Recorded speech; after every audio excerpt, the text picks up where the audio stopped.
Okay, hello. So today we're going to be presenting our project that's called Phonelia. So it combines AI and health. Okay, so what's the problem? 1 in 10 children or teenagers consult a speech therapist. So that's more than 1 million young people in France.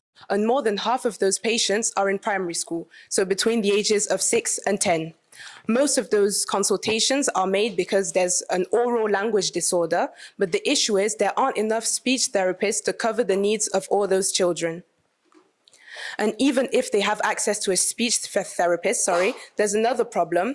The exercises they get are perceived as homework, so they're not very fun. As you can see, we put an example. And what's the result? The children refuse to do their exercises. There's a lack of motivation. They avoid doing their exercises. And research shows that that makes slower progress for the students without practice at home. So it's a pretty big problem. So we developed a solution to fix this problem. So it's called Phonelia, and it's an AI-assisted speech therapy application. So it transforms the exercises into a fun and engaging experience. So we have 3 pillars. 1, making the exercises fun and engaging. So we use generative AI to make interactive stories to make the exercises fun. We also provide real-time correction. So when the child pronounces a word, they get real-time feedback. Their face expressions, their articulation is analyzed by the AI, so it really helps them make progress. And the third one is there's a proper follow-up that's ensured by the speech therapist that has access to all their progress, what they do, and they can adapt the material they give them according to their results. So it allows a very consistent way to make progress. So now that you understand our solution, you might want to ask, does it work? Does it deliver? And our first objective will be a clinical and procedural one. It will be to demonstrate more than 20% of articulatory improvement in 65% of the children followed. It will be measured by standardized tests, named the BEPL, and it is a core hypothesis for us, because we know that if this is not achieved, the solution have no value. The second objective will be more at the side of the practitioner, and we want an NPS score above 50. And you might want to ask what it is and why.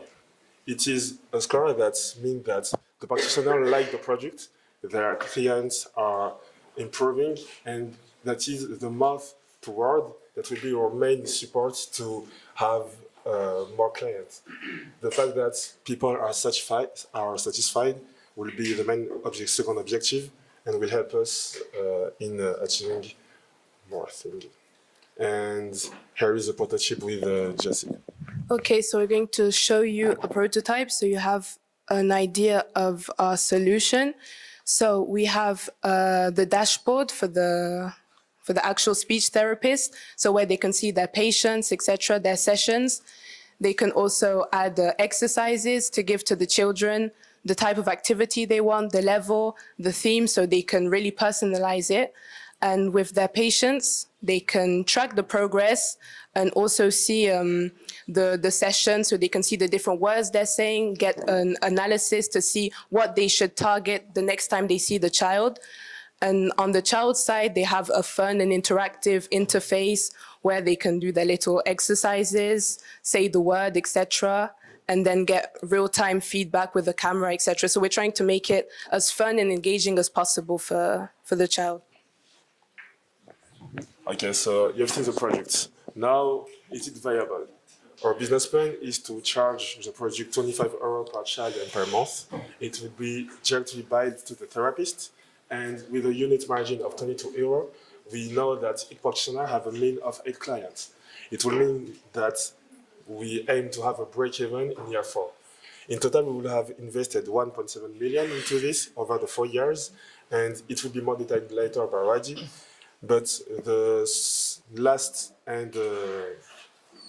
level of improvement that will make our adoption rate faster will be the social security reimbursement that we're all familiar with. And now let's Thank you. So now to go briefly over the SWOTs. As strengths, we've got mainly extended home speech therapy, which allows the practitioner to keep track of the patient's progress.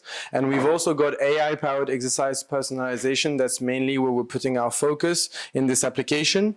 As a weakness, then, we also have that heavy dependency on AI, which is why it's going to be a main phase of our research and development for this application.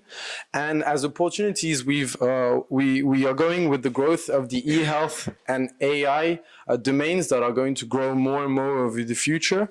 And as threats, obviously, we've got the demanding regulatory framework, and we also need to pass through a lot of medical certifications to develop and deploy our solution. And as the competitive landscape here, it is true that Phonelia is placed at the top right corner, so at the maximum range for the scope of activity, but also we are placing ourselves as the most expensive on the market, for sure. However, we can see that we are placed here in the biomechanical analysis, and this is mainly where we are creating our differences compared to our competitors. And this is the choice we made.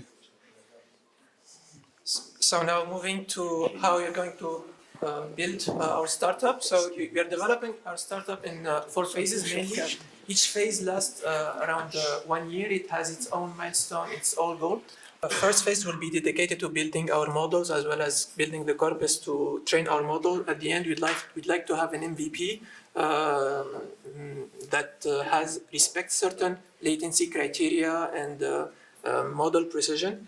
For the second phase, we'll be trying to reach to practitioners to suggest our product and have their feedback when they're going to propose it to their patients. So we'd like to develop our product infrastructure for that. At the end, we'd like to have a certain percentage of practitioner satisfaction as well as retention among kids. Once it's validated, we'd like to launch our product, and it's going to be in the third phase. In this phase, we would need certain, we need to respect certain, to comply to certain regulation, as well as to have certification for hosting data, health data. At the end, we would also like to launch a heavy marketing campaign. We're going to participate in events for FNO, Fédération Nationale d'Orthophonistes, as well in social medias. For the last phase, we are going to expand our product to the European market. And for that, we also have to comply to European regulation and to partner with the Ministry of Education as well as MDPH. And we would like to reach a certain number of licenses sold for that phase.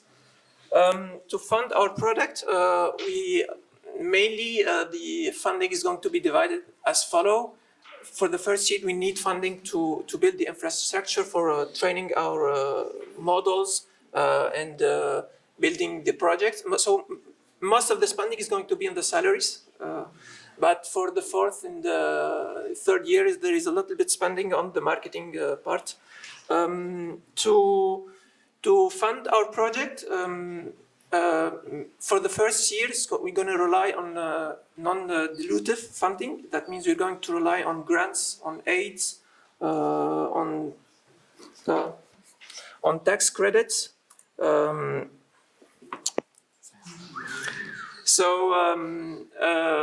But starting from, so it's going, for example, to CIR for research and development. We're going to reach to BPI France. And when we are going to, starting from the third year, we're going to expand, we are going to release some equity, sell some equity to expand our market to the European, and reach out to the European organization for funding and search for loans. So yeah, thank you for following us. If you have any questions, don't hesitate. Thank you.